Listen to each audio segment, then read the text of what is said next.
Hej, jeg hedder Anne Mette Aaen. Jeg arbejder for FO i Aarhus, hvor jeg blandt andet underviser i fremstilling af fotobøger. Jeg har valgt at tilrettelægge mine kurser sådan, at der er 5 mødegange med 4 lektioner hver gang. Det vil sige 2 lektioner tager vi op i klassen først, så går vi ned i kantinen, hvor der venter os en stor lækker frokostbuffet. Og bagefter går vi op og tager de sidste 2 lektioner op i klassen. Det har vist at være en fin ordning, og det skal lige siges, at frokostbuffeten er inkluderet i den samlede kursuspris. Jeg har valgt at arbejde sammen med et firma, der hedder Seve, da jeg synes, at deres software lever op til både mine og mine kursisters forventninger. Kursisterne kommer med deres egne billeder. Det kan være på CD, DVD, USB, ekstern harddisk eller deres egen bærbare PC. Men har man ikke en bærbar PC, så er det også muligt at arbejde på nogle af skolens computere, der står rent faktisk 14 og venter, hvis det skulle være tilfældet, så alt kan lade sig gøre. Emnerne kan være mange. Det kan være rejser, fødselsdage, fester, bryllupper, ferie med familie og venner. Det kan også være mindebøger om en bestemt person, eller måske den store slægtsbog, som jo kræver lidt ekstra research. Der er også nogen, der laver kogebøger. Det er sjovt at lave fotobøger. Man sidder jo i en klasse med 8-10 stykker, hvor der er en fantastisk energi, og folk er dybt koncentreret om det samme emne, nemlig fremstilling af deres fotobøger. Ja, hvor pokker er den henne? Ja, den er der. Hvor? Ja, jeg har den der. Ja, så skal jeg bare lige højere op. Så tænkte jeg på, om jeg bare lige kunne få den over. Folk er meget travlt, men det betyder ikke, at man ikke også får lidt socialt med derfra. I det, at kursisterne henter inspiration hos hinanden. De går lidt rundt og får idéer og løser problemer sammen, og på den måde giver det lidt bonus at være i en klasse.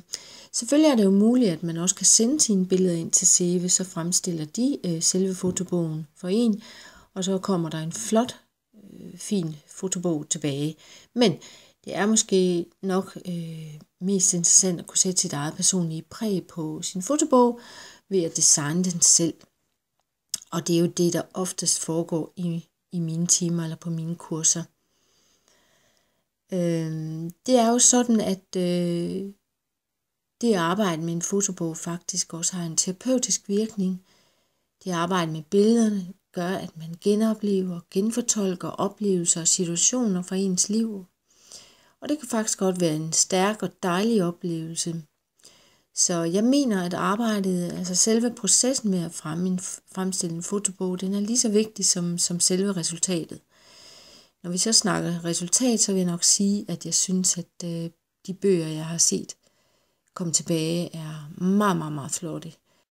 Til sidst er der at sige, at der er 2 kurser i foråret 2014, og det ene er den 6. marts og den 10. april. Og det er jo som sagt 5 mødegange med 4 lektioner hver gang, inkluderet en stor, lækker frokostbuffet. Jamen, ja, nu bliver sådan helt... Du har lavet 2 bøger, og jeg har været tredje. Bare gang med det.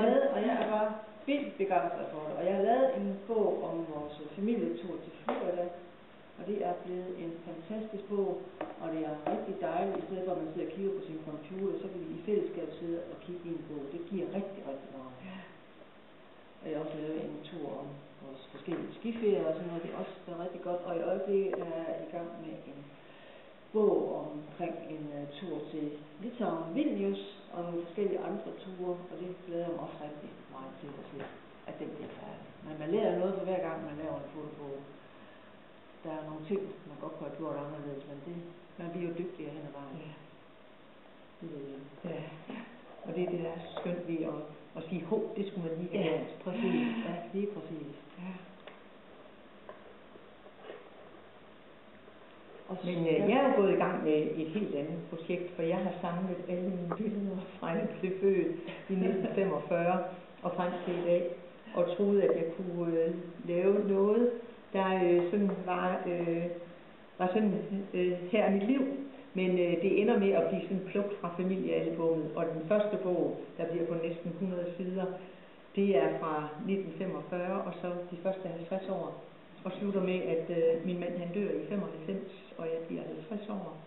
Så, og så starter en ny epoke i mit liv, der så starter med bog nummer 2.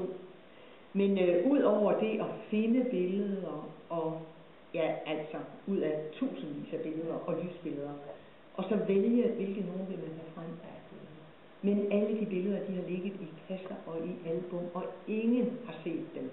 Så derfor er det helt fantastisk at finde frem, så familien kan få en historie ud af at se. Så jeg synes, det har været rigtig, rigtig spændende, både at lære, men også hele processen. Det at finde billeder og sætte dem sammen og sidde og dvæle lidt over, hvad var det og hvad var det. Og det er fantastisk. Jeg synes også, en helt ny verden, der åbner sig for en. Ja. Det er helt fantastisk.